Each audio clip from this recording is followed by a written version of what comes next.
Good morning, everybody. Welcome back. So I'm going to Scott selections here for Sunday, November 6th. For again today's play of the day, quick recap of what happened yesterday. We had a great day. After getting embarrassed on Friday with the Wizards, we ended up bouncing back in a strong way. Starting off with the baseball play from the play of the day video yesterday, we had Rhys Hoskins, no hits at plus 145 on DraftKings. We said he'd probably go 0 for 4. He went 0 for 4, and that was a nice plus money winner. I still can't believe the price was that high for Hoskins, who was atrocious since basically October.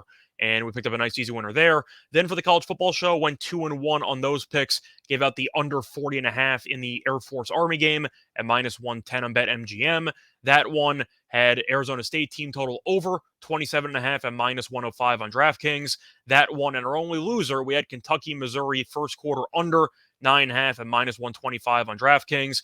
Bit unfortunate. The first half went under, the full game went under, but the first quarter went over. So overall, college football went 2-1 for plus 0.86 units, including baseball. We went 3-1 for plus 2.31 units. And since that was officially the final baseball play of the season, time to recap how we did for the overall season. I mentioned it on Twitter, but here it is on YouTube. So we ended up going 58, 37, and 2 for plus 14.49 units. And if you do the math there, ignoring the pushes, that means we hit 61.1% of our baseball bets this year. So very great baseball season. We were pretty much in a heater all season long, and hopefully we'll keep it rolling for the other sports. But either way, time to pivot and talk about some NFL, because there is one game that I do like in a matchup between the Rams and the Buccaneers. We're going to take a player prop. This game's taking place at around 4:25 p.m. Eastern Time. And for this matchup, we're going to go back to all reliable. We are 2-0 on this prop this season. It's going to be Matt Stafford, interception at minus 115 on DraftKings. Time recording of 2:15 a.m.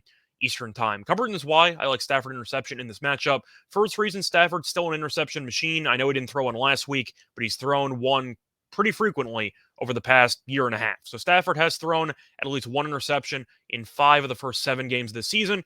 Dating back to last year, including the playoffs, Stafford has thrown at least one interception in 14 of the last 20 games. So he's thrown interception pretty much all the time, and I do think he's going to end up struggling in this spot because Tampa does end up getting a lot of people back from their secondary.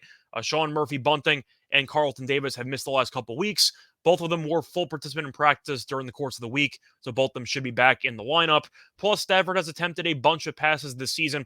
Stafford has attempted at least 33 passes in 6 of the first 7 games, so volume should definitely help us out in this matchup since the Rams are also really bad at running the ball. The Rams are averaging just 68.4 rushing yards per game, which ranks 31st in the league. I think Stafford's going to have to throw. We know Tampa's pass rush is pretty good, and the Rams' offensive line is awful. And since the Bucs are getting a couple of starting corners back, I do think less separation will be available for these wide receivers, especially since Cooper Kupp is currently injured. He's going to play, but he was battling an ankle injury all week long.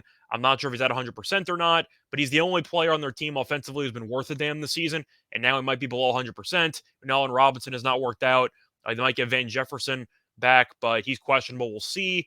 Either way, the point is I think Stafford's going to have to throw the ball a lot in this matchup because they can't run the ball, and I do think Stafford will end up having to test this underrated secondary a decent amount in this game, and I do think he'll end up getting caught in one, or he'll get in trouble in one of these pass attempts to go over this half an interception prop. But Stafford, who is an interception magnet, I know he didn't have one last week, but even including last week, he's had a 1 in 3 the last 4 weeks. I do think minus 115 is an absolute joke. We know he's not afraid to be a gunslinger. We know he's not afraid to chuck the ball around into places he probably shouldn't throw it in. But I do think minus 115 is a great price for the track record of Stafford. And for that reason, I'm going to take it. So play that once again here for Sunday, November 6th is going to be on Stafford interception at minus 115 on DraftKings. Bye, everyone.